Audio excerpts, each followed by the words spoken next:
সুপ্রিয় দর্শক, আসসালামু আলাইকুম। আপনাদের সবাইকে স্বাগত জানাচ্ছি এখনকার আলোচনায়। আপনাদের সঙ্গে আছি আমি সিরাজুল ইসলাম। দর্শক, সিরিয়ায় বাশার আসাদ সরকারের পতন হয়েছে। সেখানে এমন একটা সরকার ক্ষমতা এসেছে যে সরকারের উপরে কারোর ভিন্ন মাত্রার প্রত্যাশা ছিল, আর কেউ কেউ জানে এই সরকার সিরিয়ার স্বার্থ রক্ষা করতে পারবে না। কেন স্বার্থ রক্ষা করতে পারবে না? আর যারা ভাবছিল এই সরকার তাদের খুব পছন্দের সরকার, কেনই বা তারা ভাবছিল এটা পছন্দের সরকার? আর এই যে সিরিয়ার প্রেসিডেন্ট আহমেদ আল সারা, যার নানামুখী কথা কর্মকাণ্ড নিয়ে মুসলিম বিশ্বে বেশ বড় রকমের বিতর্ক সৃষ্টি হয়েছে। কেনই বা এই বিতর্ক? তুরস্কের সিরিয়ার রাজনীতিতে বিশেষ করে এই আহমেদ আল সারাকে ক্ষমতায় বসানোর ক্ষেত্রে তুরস্কের প্রেসিডেন্ট রজব তাইয়িপ এরদোগানের বিশেষ ভূমিকা ছিল। যদি আহমেদ আল সারা মুসলিম উম্মার জন্য বা সিরিয়ার জাতীয় স্বার্থের জন্য খুব উপযোগী না হন, তাহলে কেন এরদোগান তাকে ক্ষমতায় বসানোর জন্য এতটা মরিয়া ছিলেন? এবং এখন এত বিতর্ক আসলে কেন হলো? সিরিয়ার ভেতরের রাজনীতির গল্পটা আসলে কি? সুপ্রিয় দর্শক, আজকের এই ভিডিওতে আমরা সিরিয়ার ভেতর বাইরের মূল গল্পের আদ্যপান্ত জানার চেষ্টা করব। আহমেদ আল সারার বাস্তবতা, অনেক বর্তমান যে রাজনৈতিক কর্মকাণ্ড, বর্তমান যে অবস্থান, এইগুলো আমি আপনাদের সামনে চেষ্টা করব যথেষ্ট পরিষ্কার করে দেওয়ার জন্য। আশা করি আপনারা শেষ পর্যন্ত সঙ্গে থাকবেন। আর ভিডিও যদি ভালো লাগে তাহলে লাইক, কমেন্ট, শেয়ার করবেন এবং চ্যানেলটি সাবস্ক্রাইব করে সাথেই থাকবেন। দর্শক, 2013-14 সালের দিকে ইরাক এবং সিরিয়ায় হঠাৎ করে আবির্ভূত হলো পাগড়ি পরা একদল যোদ্ধার, যারা ইসলাম কায়েম করবে, যারা খেলাফত প্রতিষ্ঠা করবে এবং ইসলামী শাসন ব্যবস্থা সেই খোলাফায়ে রাশেদিনের সোনালী অধ্যায় ফিরিয়ে আনবে। ইরাক এবং সিরিয়ায় অসম্ভব দ্রুত গতিতে তারা ঢুকে পড়ল এবং বানের পানির মতো অসম্ভব দ্রুত গতিতে চারিদিকে ছড়িয়ে পড়ল। সিরিয়ার বিরাট অংশ তাদের কন্ট্রোলে নিয়ে নিল, ইরাকের বিরাট অংশ কন্ট্রোলে নিয়ে নিল। মাথায় পাগড়ি, বেশিরভাগই কালো, বেশ বড় বড় দাড়ি, গায়ে জুব্বা, দেখতে একেবারেই ইসলামী আমলের লোকজনের মতো, ইসলাম অনুসরণকারী লোকজনের মতো। দেখে বোঝার উপায় নেই তারা মুসলমান নয়, তারা মুসলিম উম্মার জন্য কাজ করছে না, তারা সত্যিকারের খেলাফত প্রতিষ্ঠা করতে আসেনি। তাদের চেহারা, সুরত, এগুলো দেখে বোঝার কোনো উপায় ছিল না। ঘোষণাটা তারা খুব মুখরোচক দিয়েছিল, খেলাফত কায়েম। সারা বিশ্বের সাধারণ মুসলমানরা ব্যাপকভাবে তাদের এই বক্তব্য, তাদের এই চিন্তা চেতনা, তাদের এই কথাকে গ্রহণ করলো। একেবারে বলা যায় গোগ্রাসে গিলল। কিন্তু পেছনে থেকে গেল অনেক কালো অধ্যায়, ইতিহাসের অনেক সম্ভাব্য কাহিনী। কি সেই কালো অধ্যায় এবং কি সেই সম্ভাব্য করুণ কাহিনী? কালো অধ্যায় হলো এই যে যারা খেলাফত প্রতিষ্ঠার নামে বানের পানির মতো ছড়িয়ে পড়লো ইরাক এবং সিরিয়ায়, তারাই অল্প কিছুদিনের ভেতরেই এমনভাবে মানুষ হত্যা শুরু করলো, নারীদের ধর্ষণ করলো, এমনভাবে অত্যাচার, নির্যাতন, নিপীড়ন চালালো এবং এমনভাবে জোর জবরদস্তি করলো, সরকারি বাহিনীগুলোকে নাস্তানাবুদ করে দেওয়ার চেষ্টা করলো এবং তাদের কর্মকাণ্ডের ভেতর দিয়ে খুব অল্প সময়ের ভেতরে পরিষ্কার হয়ে গেল এরা খেলাফত প্রতিষ্ঠা করতে আসেনি, এরা কারোর হয়ে বিশেষ কোনো এজেন্ডা বাস্তবায়ন করতে এসেছে। খুব দ্রুতই বিষয়গুলো অনেকের কাছেই স্পষ্ট হয়ে গেল। বিশেষ করে ইরান এই বিষয়টি খুব দ্রুত বুঝে ফেলল এবং এর পাল্টা ব্যবস্থা নেওয়া শুরু করলো।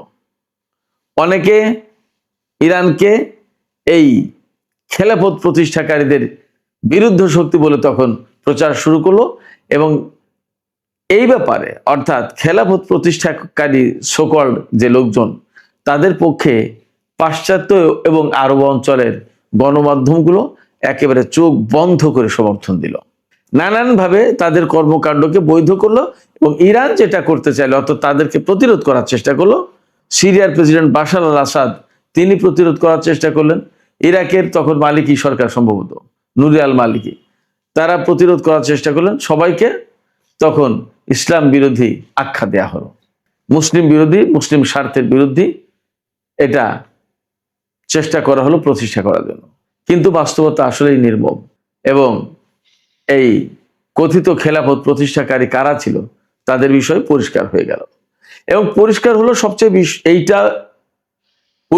সবচেয়ে এই বিষয়টি যে এরা প্রকৃতপক্ষে মুসলমানদের স্বার্থে তো নয়ই, বরং মুসলমান এবং ইসলামদের ধ্বংস করার জন্য এসছে। তারা যে সমস্ত উগ্রবাদী সন্ত্রাসবাদী কর্মকাণ্ডে জড়িয়ে পড়লো, যেগুলো করতে থাকলো, তাতে সারা বিশ্বের কাছে এই মেসেজ যেতে থাকলো যে ইসলাম বুঝি এমনই, ইসলাম বুঝি এমন উগ্রবাদী, এমন সন্ত্রাসী। অতএব তারা যে প্রকৃতপক্ষে ইসলামকে সর্বনাশ করতে এসেছে, এইটা একটা পর্যায়ে গিয়ে মানুষের কাছে পরিষ্কার হলো। এর ভেতরে ইরাক এবং সিরিয়ায় হাজার হাজার মানুষ প্রাণ দিল। শুরু হলো লড়াই।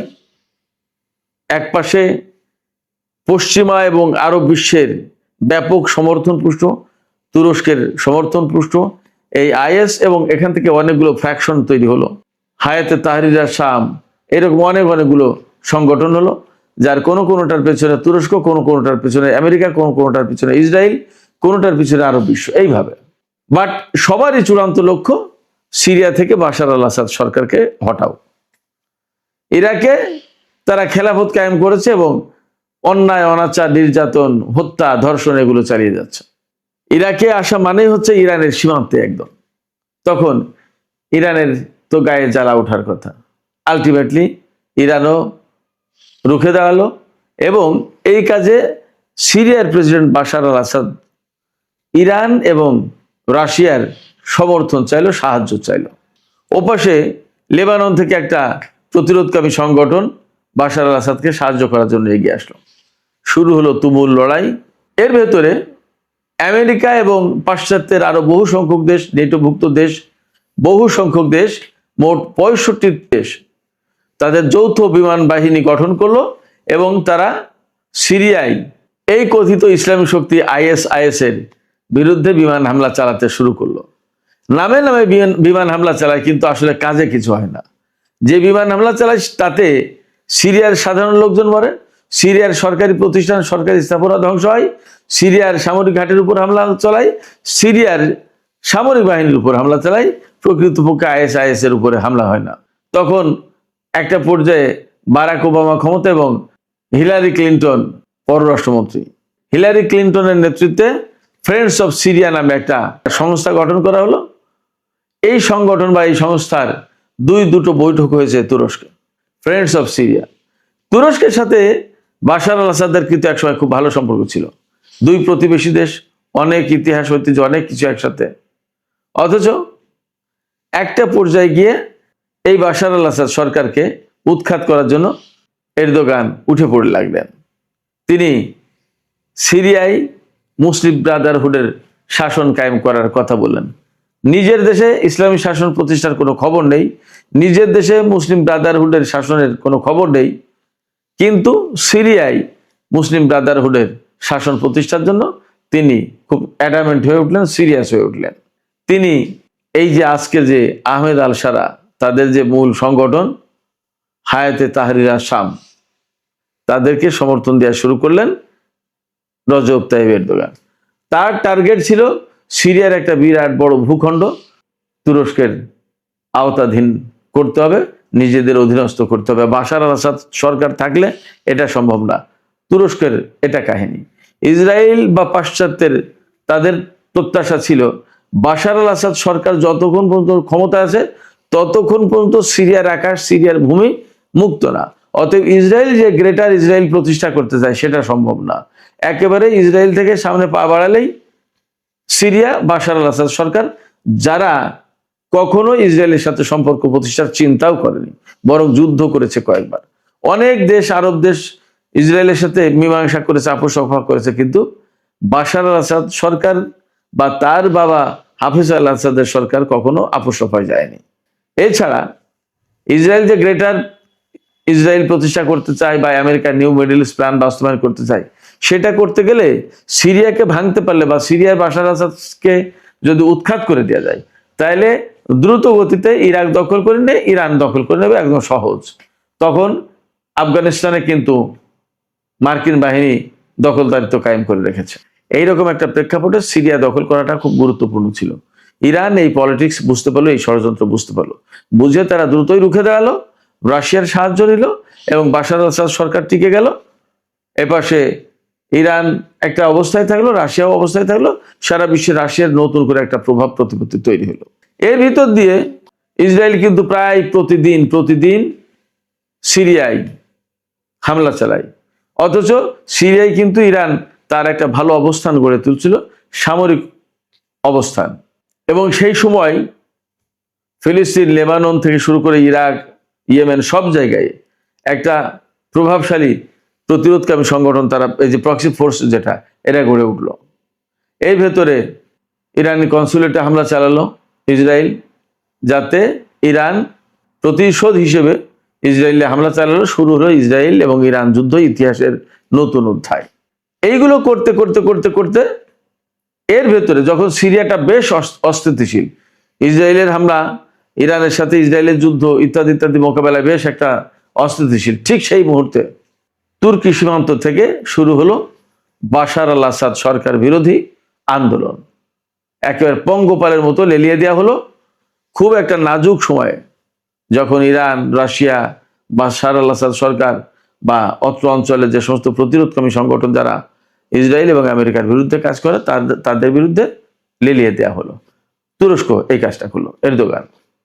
এবং তখন এমন পরিস্থিতি যে তাদের বিরুদ্ধে যদি সিরিয়ার আসাদ সরকার সামরিক বাহিনী নিয়ে যুদ্ধ শুরু করে, তাহলে সিরিয়ায় রক্ত গঙ্গা বয়ে যায়, অর্থাৎ সিরিয়ায় প্রচন্ড রকমের হানাহানি, মারামারি শুরু হয়। এটা বাদ দেওয়ার জন্য, এটা এড়ানোর জন্য বাশার আল আসাদ সরকার অনীহা প্রকাশ করলো এবং বললো যে এটা আমরা করতে চাই না। তখন ইরান এবং রাশিয়া বললো আচ্ছা ঠিক আছে, যার দেশ সে যদি করতে না চায় তাহলে তাকে ছেড়ে দেওয়া হোক। তখন বাশার আসাদ সরকার রাশিয়ায় আশ্রয় নিলেন এবং সিরিয়া এই জোলানির নেতৃত্বে হায়াতে তাহরির আশ-শামের অধীনে চলে গেল, তারা সরকার কায়েম করলো। ইসলামী সরকার প্রতিষ্ঠা করবে বলেছিল, কিন্তু জোলানির অধীনে সিরিয়া যাওয়ার কয়েকদিনের ভেতরেই ইসরায়েল ব্যাপকভাবে কয়েকদিন ব্যাপী হামলা চালিয়ে সিরিয়ার সমস্ত সামরিক ঘাঁটি, অস্ত্র, ক্ষেপণাস্ত্র, প্রতিরক্ষা ব্যবস্থা, যত যা কিছু ছিল সমস্ত সবকিছু ধ্বংস করে দিল। এবং তখন তো সিরিয়ার সামরিক বাহিনী সংগঠিত না, আসাদ সরকারে কে কার পক্ষে যাবে, অনেক কিছু, কার বিচার হবে কার বিচার হবে না, জোলানি কারে রাখবে কারে রাখবে, অনেক কিছু। এইরকম একটা সুযোগ নিয়ে ইসরায়েল একদম তছনছ করে দিল সিরিয়াকে। এরদোগান কিন্তু কিছুই বলেননি, কিছুই করেননি।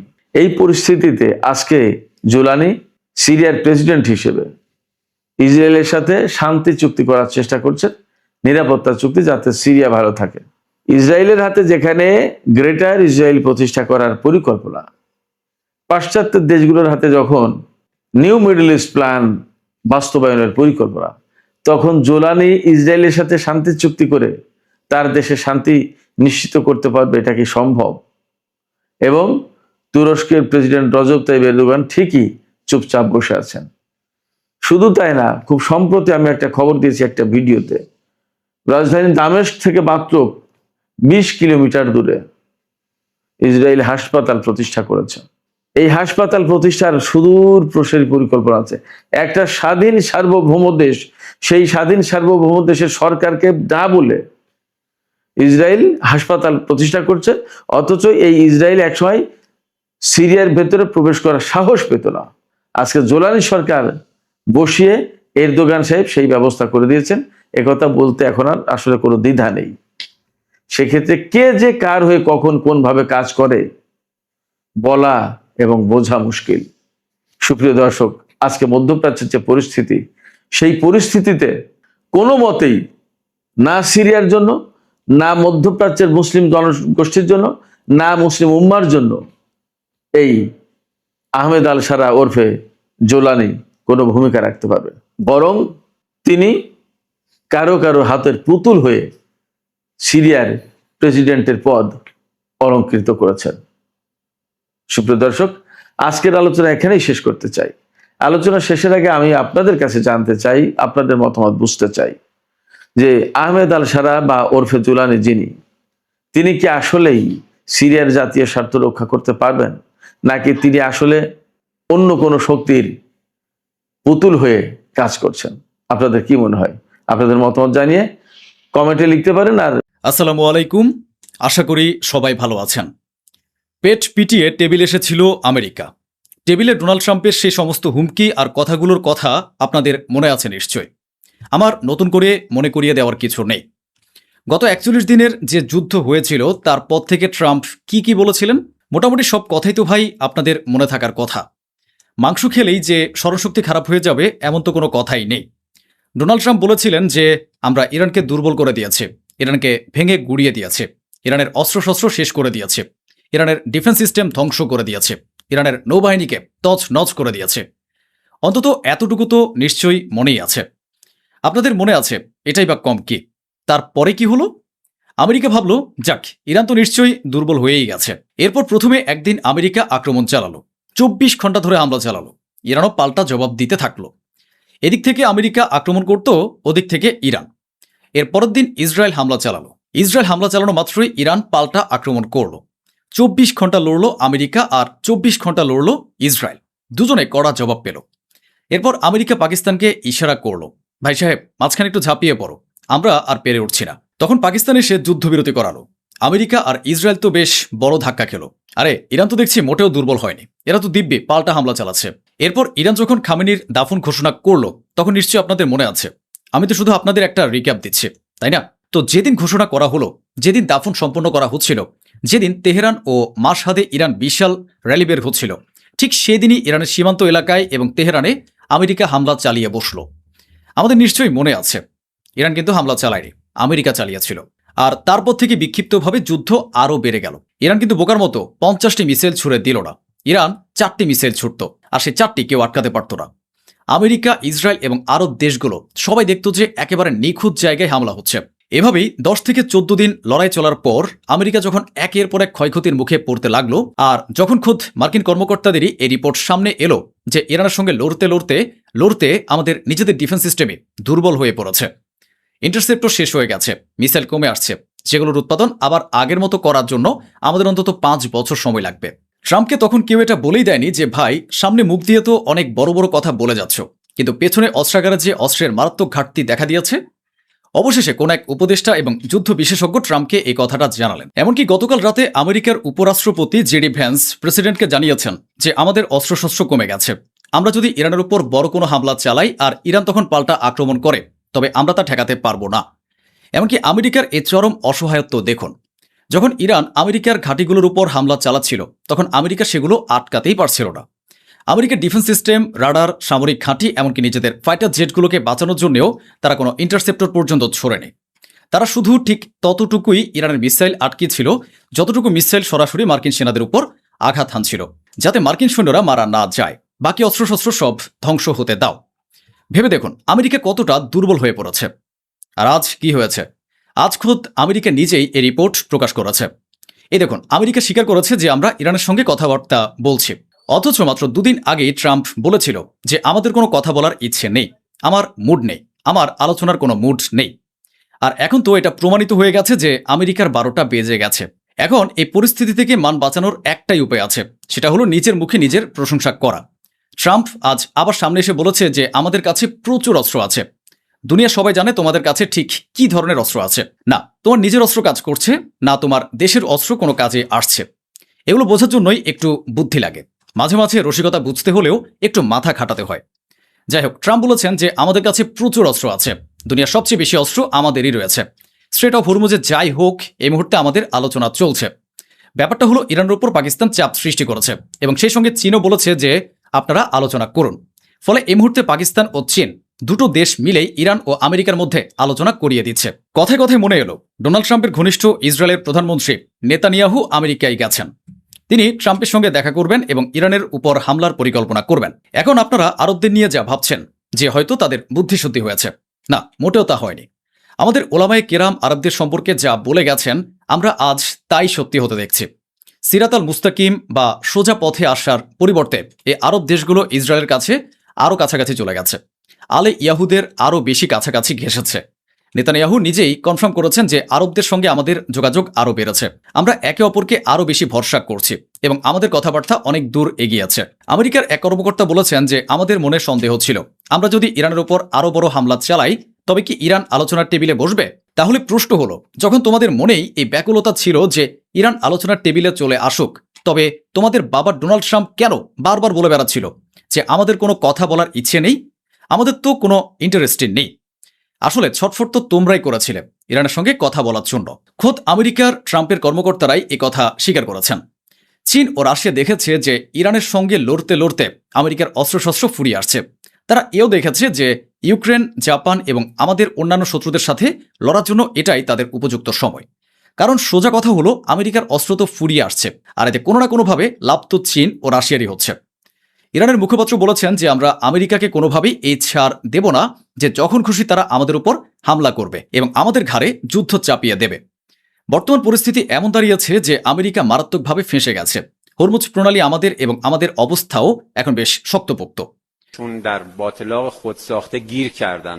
این مدیریت جنگ نیست. این که هر از مدت یک بار مرتکب جنایات جنگی بشن و بهش افتخار بکنن، این صرفاً دست و پا زدن در یک সুধী দর্শক, ডোনাল্ড ট্রাম্প এ কথা বলে দিয়েছেন যে আমরা আলোচনা তো করছি, তবে আমি আলোচনার বেশি সময় নষ্ট করব না, সুযোগ পেলে আমি ইরানের উপর প্রবল আক্রমণ চালিয়ে দেব। ইসরায়েলের সাবেক প্রধানমন্ত্রী এবং ভবিষ্যতের প্রধানমন্ত্রী পদপ্রার্থী নাফতালি বেনেট ঘোষণা করেছেন যে কাতার হলো আমাদের শত্রু, আর সৌদি আরব যদি আব্রাহাম অ্যাকর্ডের বিনিময়ে ফিলিস্তিনের দাবি তোলে তবে আমি পরিষ্কার বলছি আমাদের সৌদি আরবের সঙ্গে সম্পর্ক বা নর্মালাইজেশন দরকার নেই। আর আমি কাতার সম্পর্কেও দ্ব্যর্থহীন ভাষায় ঘোষণা করছি কাতার আমাদের শত্রু। আরবদের তো আপনারা দেখেছেনই, এরা আমেরিকা আর ইসরায়েলের লেজ চেটে বেড়ায়, অথচ ইসরায়েল আর আমেরিকা এদের মুখের উপর ছাই ঠেলে দেয়। ইসরায়েলের কট্টরপন্থী নেতা বেন গভীর বলেছেন ডোনাল্ড ট্রাম্প একজন ব্যবসায়ী, সে শুধু নিজের লাভের হিসেবেই বোঝে। তিনি আরও বলেন আমেরিকার এমনটা করা উচিত নয়। ট্রাম্প একজন বুদ্ধিমান মানুষ, তাই ইরানের সঙ্গে কোনো আলোচনাই করা উচিত নয়, বরং বন্দুকের নলের মুখে ইরানের সামনে নিজেদের দাবি রাখা উচিত। ওদিকে ইরাকের আকাশে আমেরিকার একটি ড্রোন উড়ছিল, আর ইরাকি ফাইটার জেট সেই মার্কিন ড্রোনটিকে ভূপাতিত করেছে।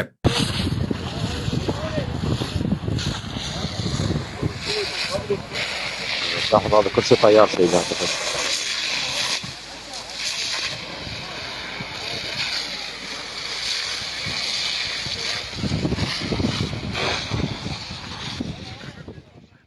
এরপর একটু রং চঙিয়ে নানা মশলা মিশিয়ে কথা বলতে হলো, কারণ ট্রাম্প প্রথমে ভীষণ ওভার কনফিডেন্সে ভুগে টানা 13 থেকে 14 দিন ইরানের উপর হামলা চালিয়েছিলেন, কিন্তু এখন নিজের ঢোল নিজে পেটাতে গিয়ে তাকে কথা ঘুরিয়ে নানা মশলা মাখতে হচ্ছে।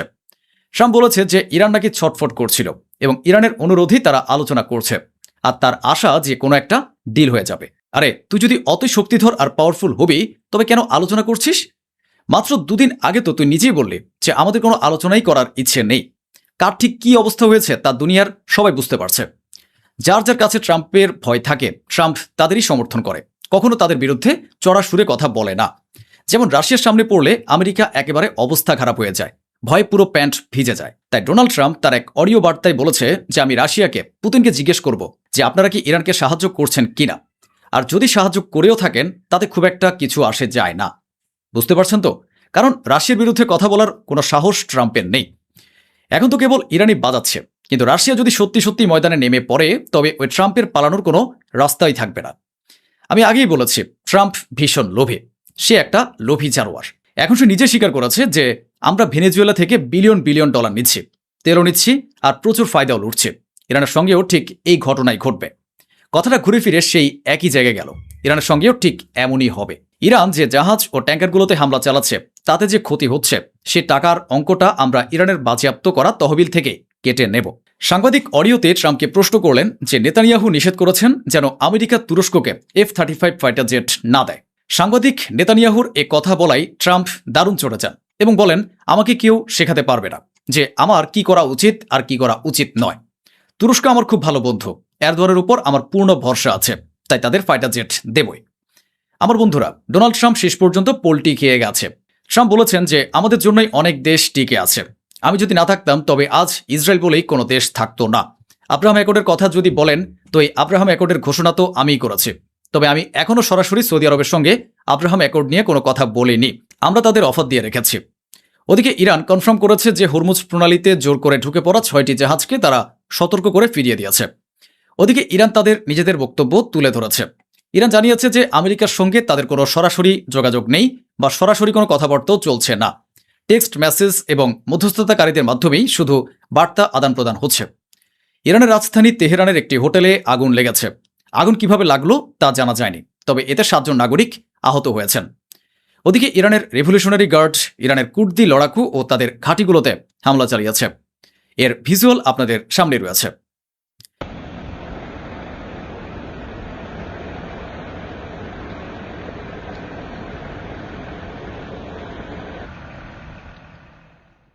ইরান একথাও কনফার্ম করেছে যে সীমান্ত এলাকায় জঙ্গিরা অনুপ্রবেশের চেষ্টা করছিল, আর আমরা এমন 4 জন জঙ্গিকে খতম করেছি।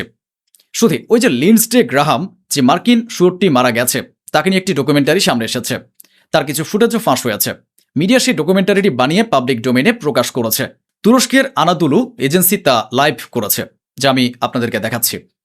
তাতে দেখা যাচ্ছে যে লিন্ডসে গ্রাহাম এখন জাহান্নামে পৌঁছে গেছে। সে বলছে, যখন আমি জানতে পারলাম যে আমেরিকা আমাদের প্রেসিডেন্ট ট্রাম্প ইরানের উপর বড় আক্রমণ চালিয়েছেন, তখন আমি খুশিতে কেঁদে ফেলেছিলাম, কারণ আমি অনেক আগে থেকে ট্রাম্পের উপর চাপ সৃষ্টি করেছিলাম, হামলা করো, হামলা করো, হামলা করো। ইরানের উপর যখন হামলা হয় তখন আমার খুব মজা লাগে।